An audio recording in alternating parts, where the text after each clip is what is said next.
안녕하세요. 김준혁입니다. 오늘은 북한 양강도 해산시 제약공장에서 품질검사원으로 일하다가 생존을 위해 탈북을 결심하고 중국과 라오스를 거쳐 태국에서 경찰에 체포되어 이민국 구류장에 수감되었지만 그곳에서 대한민국 대사관의 특별한 보호를 받으며 인간의 따뜻함을 경험한 후 지금은 대한민국 제약회사 연구보조원으로 일하고 계신 김서윤 씨의 이야기를 들어보겠습니다. 우선 북한에서의 삶과 태국 구류장, 그리고 지금 대한민국에서의 삶이 어떻게 비교가 되셨나요? 네, 북한에서는 하루하루가 생존의 연속이었습니다. 제약 공장에서 일했지만 전기도 제대로 들어오지 않았고 약품 원료조차 구하기 어려웠어요. 월급은 한 달에 3,000원 정도였는데 그것으로는 옥수수 2kg도 살 수 없었습니다. 어머니가 폐결핵으로 쓰러지셨을 때도 항생제를 구할 수 없어서 그냥 지켜봐야만 했어요. 태국 이민국 구류장은 감옥이나 다름없었지만 그곳에서 대한민국 대사관의 보호를 받으면서 완전히 다른 세상을 경험했습니다.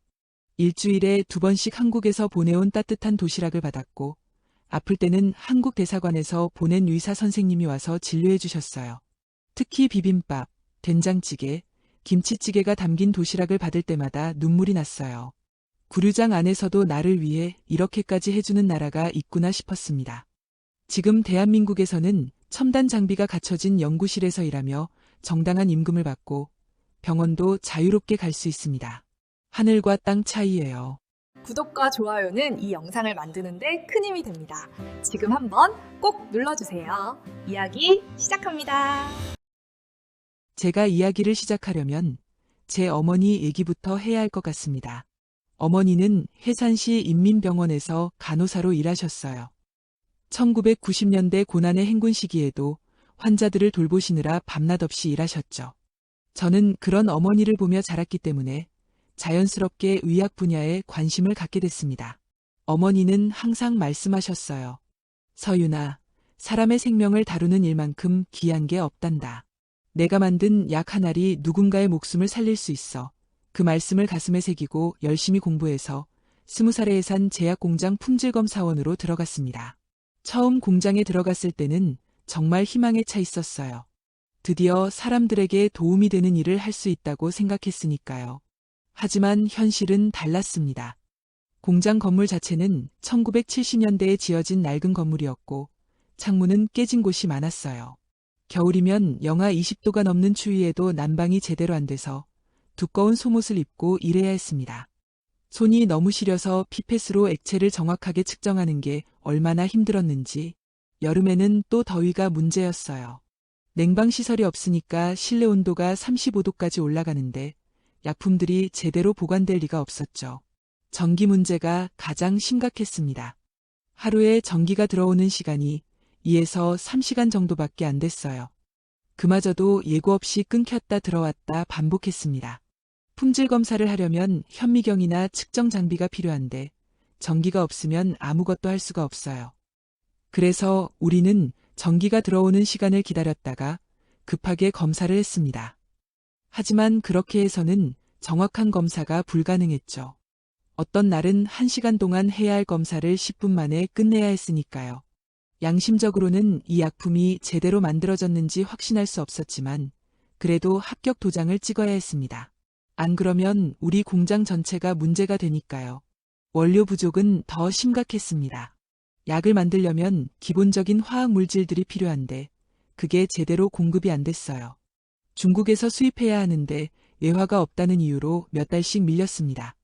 그러면 우리는 대체 재료를 써야 했어요. 예를 들어 해열제를 만드는데 필요한 성분이 없으면 비슷한 다른 물질로 대체하는 거죠. 그게 안전한지 효과가 있는지는 제대로 검증할 방법도 없었어요. 저는 밤마다 악몽을 꿨습니다. 내가 합격 도장을 찍은 약을 먹고 누군가 더 아프게 되거나 죽으면 어떡하나 하는 두려움이 항상 있었어요. 월급은 한 달에 3,000원이었습니다. 그것도 제때 나오지 않았어요. 3개월, 6개월씩 밀리는 게 일상이었죠. 3,000원으로 장마당에서 옥수수 2kg을 살 수 있었는데 그걸로 한 달을 살아야 했습니다. 쌀은 꿈도 꾸지 못했어요. 1kg에 5,000원이 넘었으니까요. 저는 아침에 옥수수죽 한 그릇, 점심에 옥수수밥 조금, 저녁에 또 옥수수죽으로 연명했습니다. 반찬이라고 해봐야 소금에 절인 배추잎이나 간장 몇 방울이 전부였어요. 명절 때나 고기를 한 점 먹을 수 있었는데 그것도 한 달치 배급을 다 털어서 사야 했습니다. 어머니의 건강이 나빠지기 시작한 건 제가 공장에 들어간 지 3년째 되던 해였습니다. 어머니는 평소에도 기침을 많이 하시고 피곤해 하셨는데 어느 날 갑자기 각혈을 하시며 쓰러지셨어요. 병원에 모시고 갔더니 폐결핵이라는 진단을 받았습니다. 의사 선생님은 항생제를 최소 6개월은 꾸준히 복용해야 한다고 하셨지만 병원에 항생제가 없었어요. 제가 일하는 제약 공장에도 결핵 치료제는 만들지 않았습니다. 그런 고급 약품은 평양에서나 생산되고 그것도 고위층들을 위한 거였죠. 장마당에서 중국산 항생제를 구할 수 있다는 얘기를 듣고 알아봤습니다. 6개월치 약값이 미화 80달러, 북한 돈으로 50만 원이었어요. 제 15년치 월급이었습니다. 어떻게 그 돈을 구합니까? 저는 미친 듯이 일을 했어요. 낮에는 공장에서 일하고 밤에는 장마당에서 옥수수 장사를 했습니다. 주말에는 중국 상인들이 맡긴 짐을 나르는 일도 했어요. 몇 달을 그렇게 일해서 겨우 돈을 모았는데 그 사이 항생제 값은 100달러로 올라 있었습니다. 중국에서 수입이 잘 안 된다는 이유였죠. 결국 저는 뇌물을 쓰기로 했습니다. 무역회사에 근무하는 아는 사람을 통해 중국에서 직접 항생제를 가져오기로 한 거예요. 그 사람에게 수고비로 30달러를 더 줘야 했지만 어머니를 살리는 게 먼저였습니다. 그렇게 구한 항생제로 어머니는 한동안 괜찮아지셨어요. 하지만 그건 임시방편이었습니다. 약을 6개월 동안 꾸준히 먹어야 하는 건데 저는 첫 달치밖에 구하지 못했어요. 두 번째 달 약을 구하려고 또 몇 달을 악착같이 일했습니다. 그러던 어느 날 공장에서 큰 사고가 났습니다. 같은 부서에서 일하던 박혜진이라는 동료가 화학약품에 화상을 입은 거예요. 환풍시설이 제대로 작동하지 않아서 유독가스가 실내에 가득 찼고 혜진이가 그걸 모르고 약품통을 열었다가 폭발하듯 튀어나온 액체를 뒤집어 쓴 겁니다. 얼굴과 팔, 상반신에 심한 화상을 입었어요. 우리는 급히 혜진이를 병원에 데려갔지만 병원에는 화상치료제가 없었습니다. 붕대와 소독약밖에 없었어요. 의사 선생님은 중국산 화상 연고를 구해야 한다고 했는데 그것도 엄청나게 비쌌습니다. 혜진이네 가족은 가난했어요. 아버지는 탄광에서 일하다가 폐병으로 일을 못하셨고 어머니는 장마당에서 좌판을 벌여 하루하루 근근히 사는 형편이었습니다. 화상 연고를 살 돈이 있을 리 없었죠. 저는 어머니 항생제를 위해 모아둔 돈을 고민 끝에 혜진이에게 줬습니다. 어머니는 며칠은 버티실 수 있지만 혜진이는 당장 치료받지 않으면 위험했으니까요. 혜진이 어머니는 제 손을 잡고 펑펑 우셨어요. 서윤아, 이 은혜를 어떻게 갚아야 할지 모르겠다고 하시면서요. 하지만 저는 그저 같은 처지의 사람들끼리 돕는 게 당연하다고 생각했습니다. 문제는 그 후였습니다. 어머니의 항생제가 떨어졌는데 저는 다시 돈을 모아야 했어요.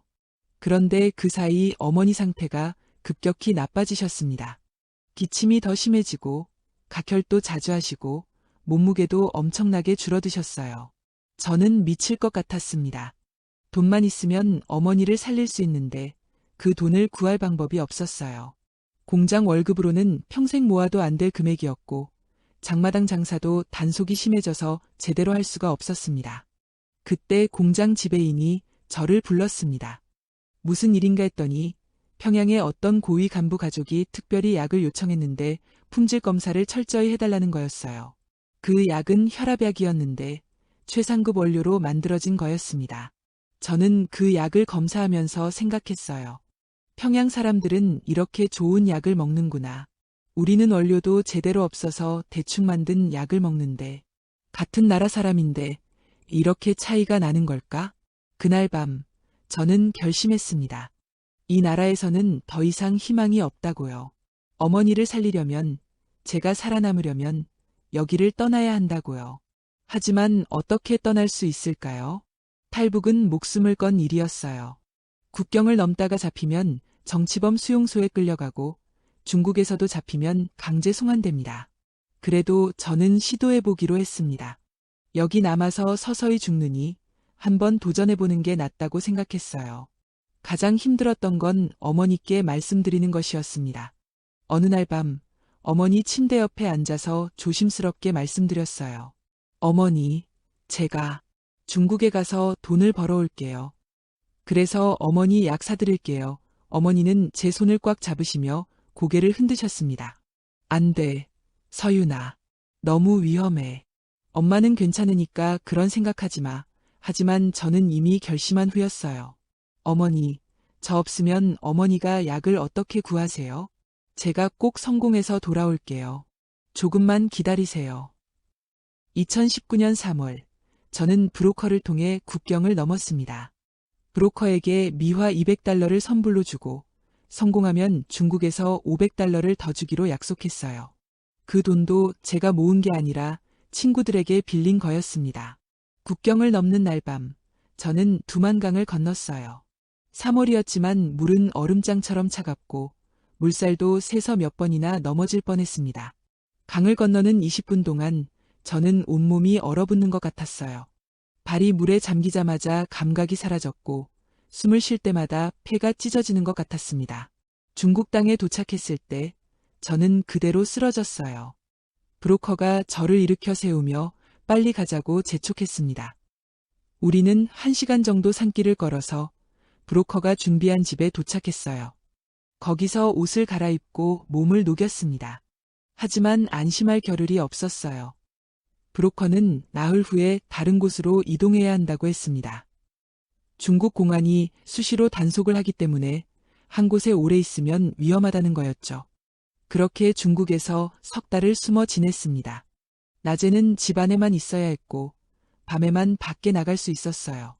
일도 못하고 돈도 못 벌고 그저 브로커가 시키는 대로 움직여야 했습니다. 브로커는 태국으로 가면 한국에 갈 수 있다고 했어요. 태국에서 한국 대사관에 가면 한국으로 보내준다는 겁니다. 하지만 태국까지 가는데 또 돈이 필요했어요.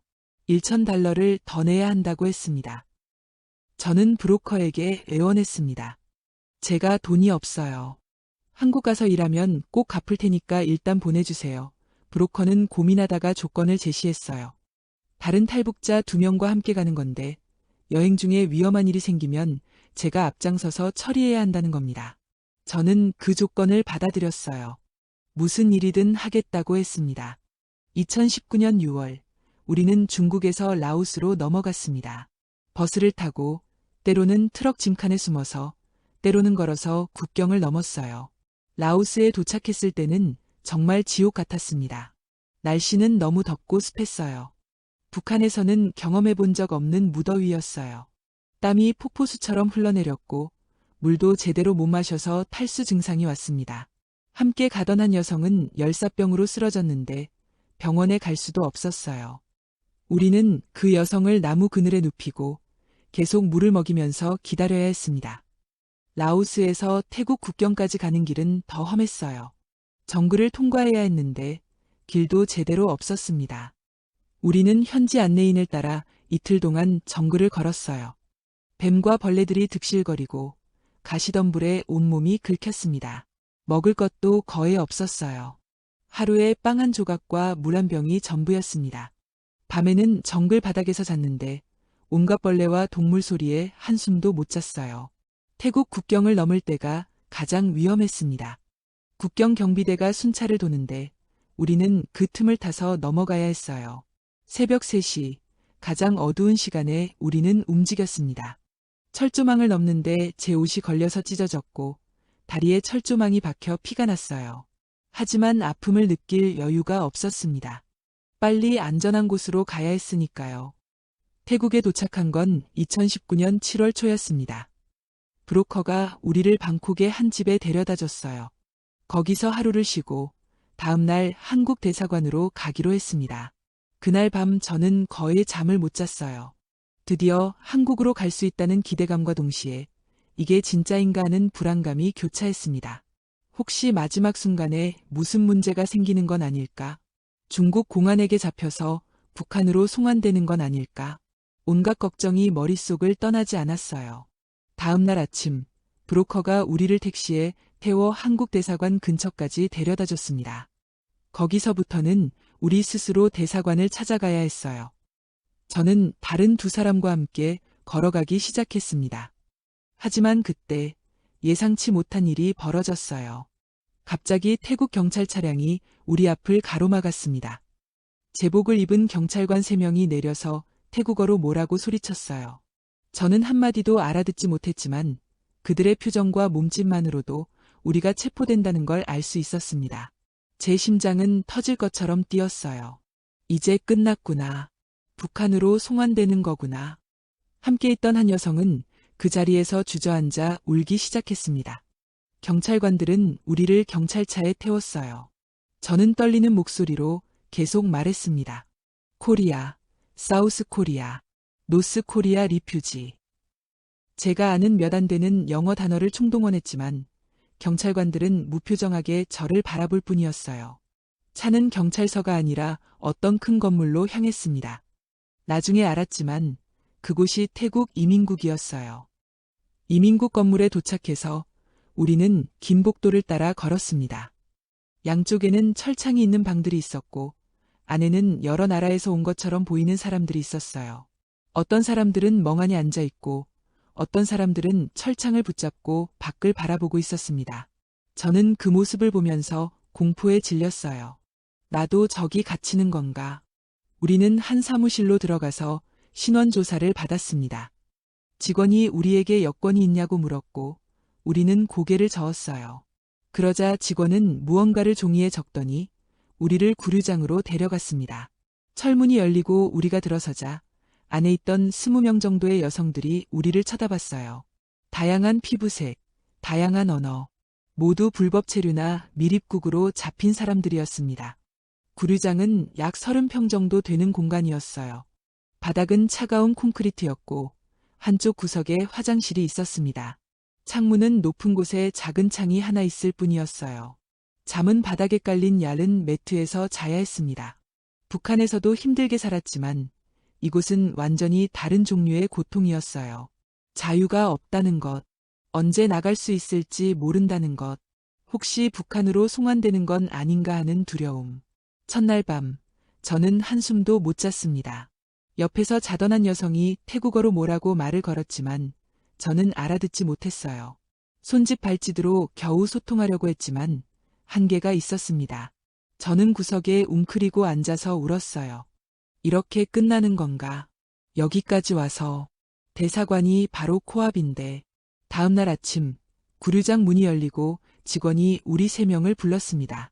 무슨 일인가 싶어서 따라 나갔더니 작은 면회실로 안내됐어요. 그리고 거기에 한국 사람으로 보이는 남자 2명이 서 있었습니다. 한 분은 30대 후반쯤 되어 보이는 분이었고 다른 한 분은 50대쯤 되어 보이는 분이었어요. 젊은 분이 한국말로 물었습니다. 혹시 북한에서 오신 분들이세요?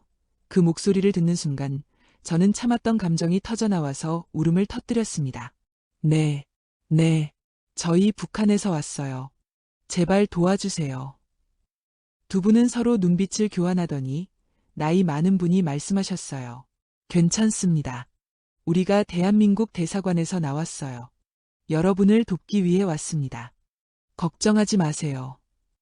그분은 자신을 김영일 영사라고 소개하셨고 젊은 분은 박민수 주무관이라고 했습니다.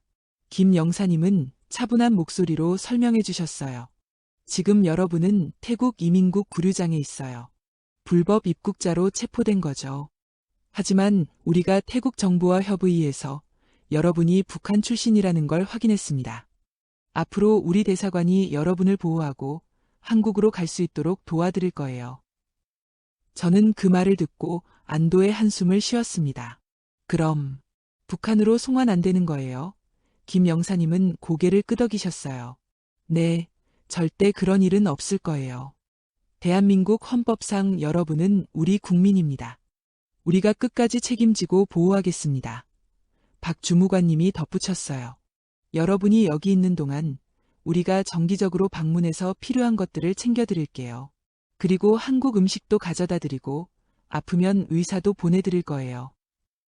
대사관 직원분들이 처음 방문하고 사흘 후 박 주무관님이 다시 왔습니다.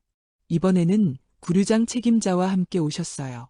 책임자가 우리 3명을 부르더니 태국어로 뭐라고 말했고 박 주무관님이 통역해 주셨습니다. 좋은 소식이에요. 한국 대사관과 태국 이민국이 협의해서 북한에서 오신 분들은 다른 수감자들과 분리해서 2층 별도 공간에서 지내실 수 있게 됐어요. 거기는 북한 출신 분들만 계시는 곳이에요. 저는 깜짝 놀랐습니다. 그럼 우리만 따로 있는 거예요? 박 주무관님은 고개를 끄덕이셨어요. 네, 대한민국 정부가 태국 정부와 특별 협약을 맺었어요. 북한 이탈 주민들은 일반 불법 체류자들과 다른 지위로 보호받게 되는 겁니다. 그래서 별도 공간에서 한국 대사관의 직접적인 보호를 받으며 지내시게 돼요. 우리는 짐을 챙겨서 계단을 올라갔습니다.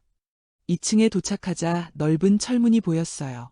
문이 열리고 들어섰을 때 저는 놀랐습니다. 많은 사람이 지낼 수 있는 넓은 공간이었습니다. 창문도 여러 개 있어서 1층보다 햇빛이 더 들어왔어요. 하지만 차가운 콘크리트 바닥이었고 얇은 매트가 깔려 있을 뿐이었어요. 사람들은 여기저기 앉아 있었습니다. 그리고 그 안에는 정말 많은 사람들이 있었습니다. 나중에 세어보니 100명이 넘는 분들이 계셨어요. 모두 북한에서 온 사람들이었습니다. 한쪽 구석에는 화장실이 있었고 사람들은 공간 여기저기에 자리를 잡고 있었습니다. 여기 계신 분들은 모두 북한에서 오신 분들이에요. 지금 약 100여 명이 계시는데 모두 한국으로 가기 위해 대기 중이시죠. 출국 수속에 보통 2대 4개월 정도 걸려요. 박 주무관님이 설명해 주셨습니다. 한 40대쯤 되어 보이는 여성이 우리에게 다가왔습니다. 새로 오셨어요? 저는 함경북도 무산에서 왔어요. 여기 온 지 2달 됐고요. 처음에는 저도 아래층에 있었는데 대사관에서 이렇게 따로 공간을 마련해 줬어요. 환경은 똑같지만 우리끼리 있으니까 마음이 편해요. 또 다른 20대 여성이 다가와서 말했습니다. 언니, 여기는 일주일에 2번씩 한식 도시락도 나와요. 그리고 아프면 한국 의사 선생님이 와서 진료도 해주시고요. 1층하고는 완전히 달라요. 똑같이 지내도 우리는 대한민국의 보호를 받고 있다는 게 느껴져요. 저는 주변을 둘러봤습니다. 시설은 열악했어요. 하지만 사람들의 표정이 1층과 달랐어요. 절망적이거나 무기력하지 않았습니다. 오히려 희망이 보였어요. 여기저기서 사람들이 모여서 이야기를 나누고 어떤 이들은 한국어 공부를 하고 있었습니다. 박 주무관님이 우리를 한쪽으로 안내하셨습니다. 오늘이 마침 화요일이에요. 화요일과 금요일마다 한식 도시락을 가져와요. 방콕의 한식당에서 만들어서 우리가 가져오는 거죠. 100여 명분이 넘으니까 차로 2번 왔다 갔다 해야 해요. 잠깐만 기다리세요. 30분쯤 후에 대사관 직원 여러 명이 큰 상자들을 들고 왔어요. 박 주무관님과 다른 직원들이 함께 도시락 상자들을 옮겼습니다. 사람들은 둘러앉기 시작했어요. 아무도 불평하지 않았습니다. 박 주무관님이 도시락을 하나씩 나눠주셨어요. 사람들은 도시락을 받았습니다. 저도 도시락을 받았어요. 떨리는 손으로 뚜껑을 열었습니다. 그 순간 제 눈에서 눈물이 흘러내렸어요. 흰쌀밥, 불고기, 계란말이, 김치, 시금치나물, 콩나물 무침. 북한에서 명절에나 먹을 수 있던 음식들이 한 도시락에 가득 들어 있었습니다. 밥에서는 김이 모락모락 올라왔어요. 따뜻했습니다. 어서 드세요.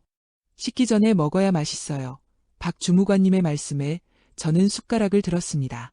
주변 사람들도 모두 도시락을 먹기 시작했어요. 아무도 신경 쓰지 않았습니다.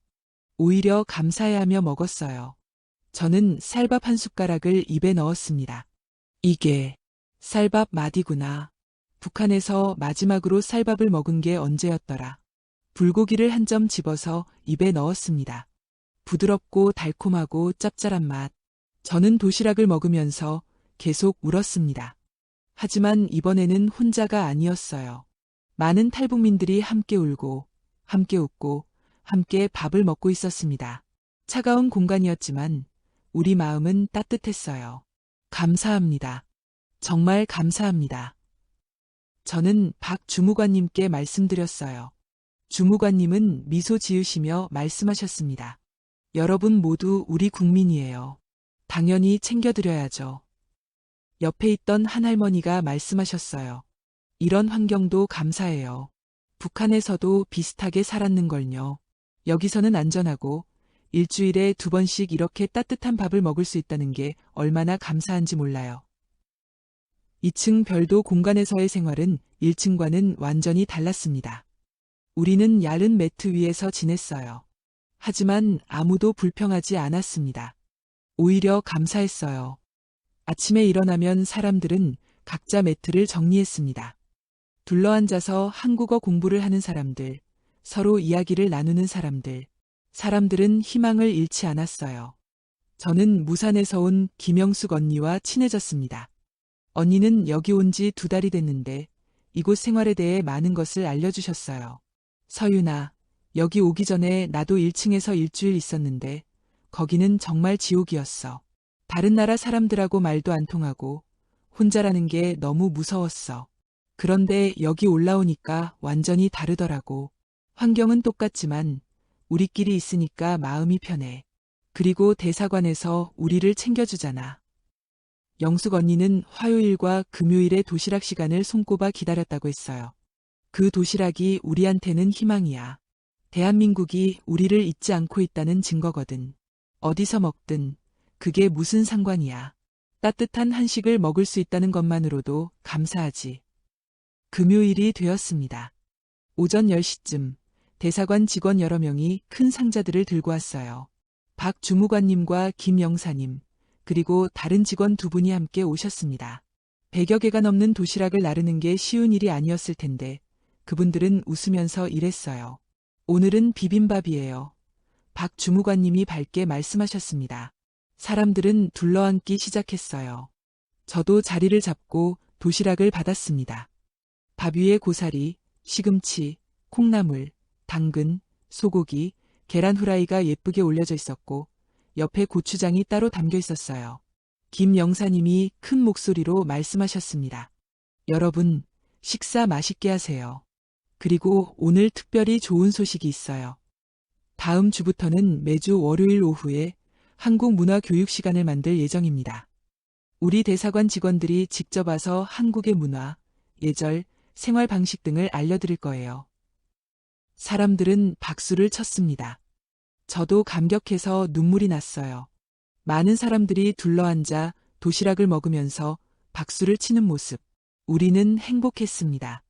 저는 비빔밥을 비벼서 한 숟가락 떠먹었어요. 여러 가지 맛이 한꺼번에 느껴졌습니다.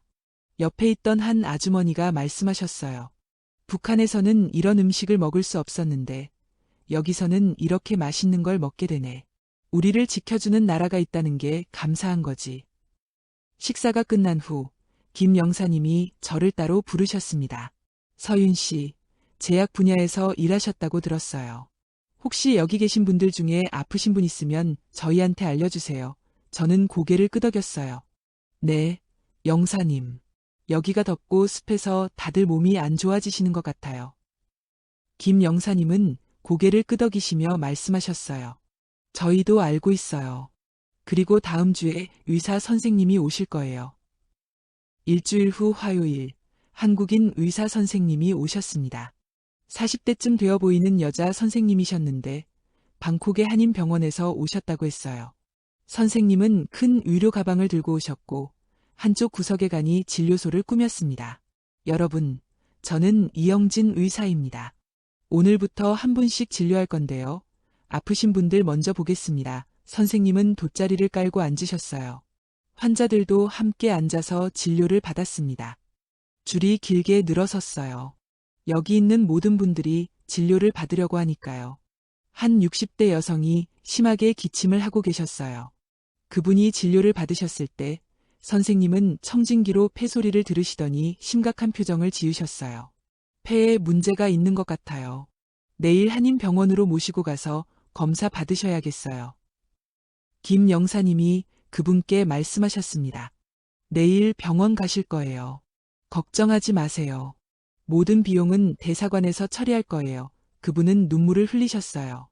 이런 곳에 있으면서도 이렇게 챙겨주시다니. 북한에서는 병원 한 번 못 가봤는데. 그날 의사 선생님은 저녁 6시까지 쉬지 않고 여기 있는 모든 분들을 진료하셨습니다. 많은 사람들이 관절염, 허리 통증을 호소했어요.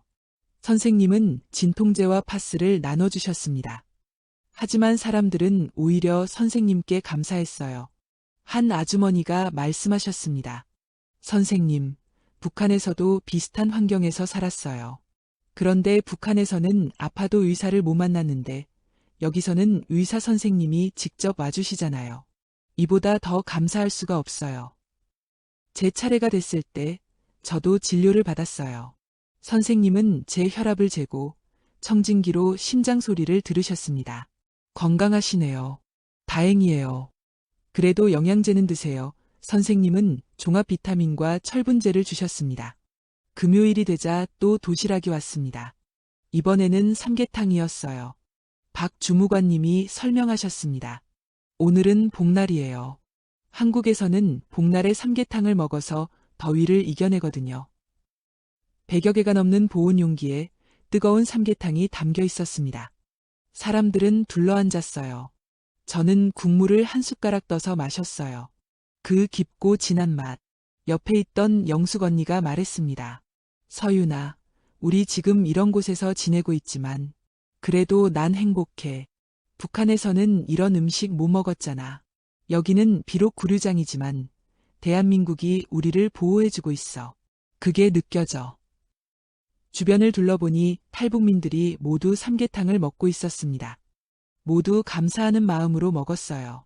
어떤 사람은 울면서 먹고, 어떤 사람은 웃으면서 먹고, 어떤 사람은 기도하며 먹었습니다. 한 달이 지나면서 2층 공간의 생활도 체계가 잡혔습니다. 대사관의 지원으로 여러 활동들이 시작됐어요. 월요일 오후에는 한국 문화 교육이 있었고, 수요일 오후에는 한국어 수업이 있었습니다. 모두 함께 모여서 수업을 들었어요. 한국어 선생님은 30대 초반의 젊은 여자분이었어요. 여러분, 저는 박지은입니다. 선생님이 인사하시자 사람들이 말했습니다. 선생님, 감사해요. 이렇게 가르쳐 주시는 것만으로도 감사해요. 모두 함께 수업을 들었습니다. 선생님은 칠판을 벽에 기대어 놓고 가르쳤어요. 동무가 아니라 친구, 일군이 아니라 직원. 사람들은 종이를 놓고 받아 적었습니다. 다음 주에 대사관에서 노트와 필기구를 가져다 줬어요. 여기 있는 모든 분들을 위한 노트와 펜이었습니다. 사람들은 그것조차 감사해했어요. 북한에서는 노트 한 권 구하기도 힘들었는데 화요일과 금요일의 도시락 시간은 여전히 가장 기다려지는 시간이었습니다. 매번 메뉴가 달랐어요. 사람들은 둘러앉아서 도시락을 받았습니다.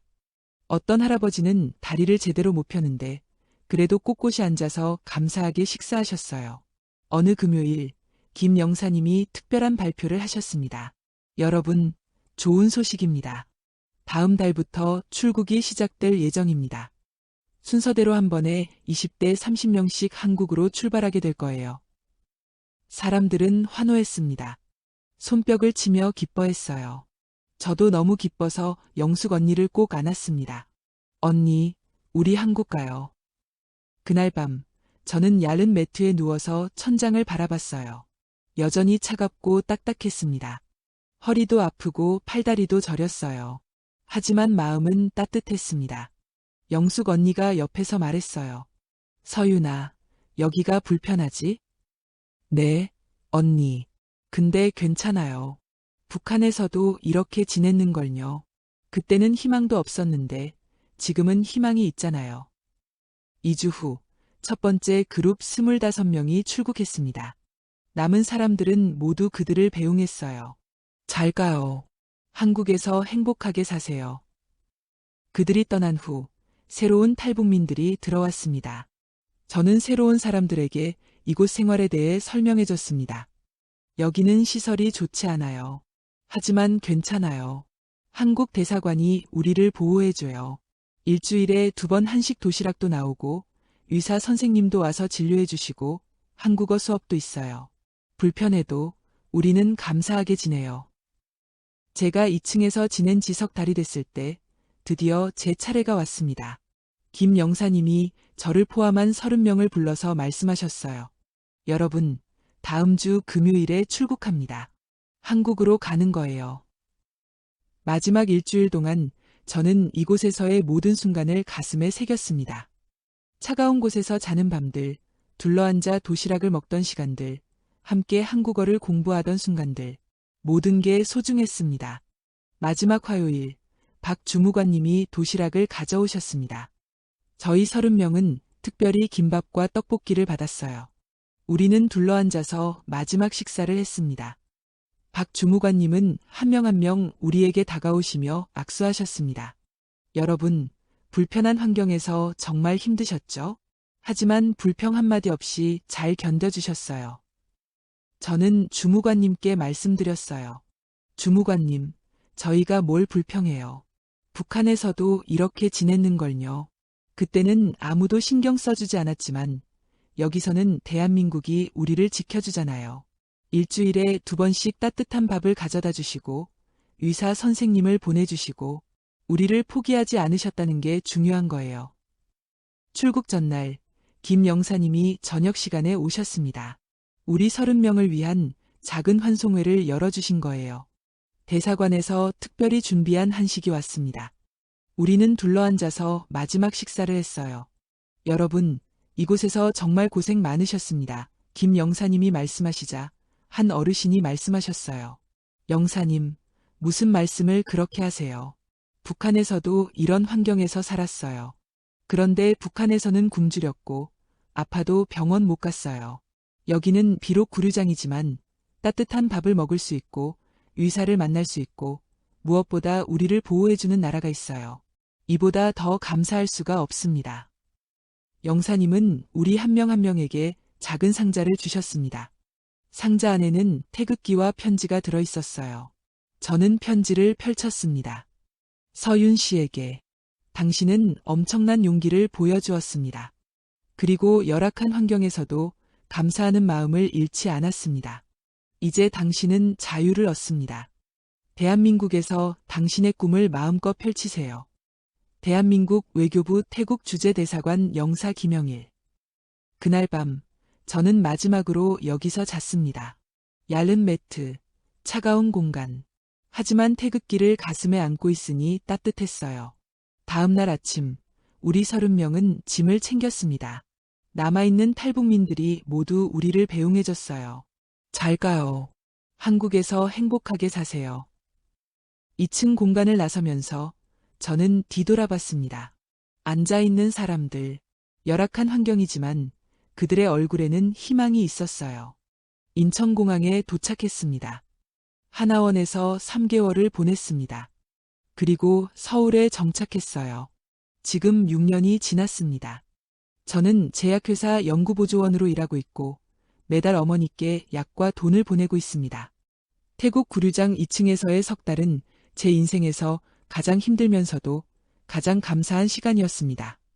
시설은 열악했지만 저는 그곳에서 진짜 자유를 느꼈어요. 많은 탈북민들이 함께 둘러앉아서 도시락을 먹던 그 순간들. 그것은 단순히 밥을 먹는 시간이 아니었어요. 대한민국이 우리를 포기하지 않았다는 증거였습니다. 다른 나라 불법 체류자들도 1층에서 지냈습니다. 우리도 2층에서 지냈어요. 환경은 비슷했어요. 하지만 우리는 달랐어요. 대한민국 대사관이 매주 2번씩 따뜻한 한식을 가져다 줬고 의사를 보내줬고 선생님을 보내줬어요. 그곳에 있어도 우리는 대한민국의 보호를 받고 있었습니다. 저는 그때 깨달았습니다. 중요한 건 어디서 지내느냐가 아니구나. 환경이 어떠하든 중요하지 않구나. 중요한 건 나를 지켜주는 나라가 있다는 것, 나를 포기하지 않는 사람들이 있다는 것이구나. 박 주무관님, 김 영사님, 이영진 의사 선생님, 박지은 선생님, 그리고 대사관의 모든 분들께 감사드립니다.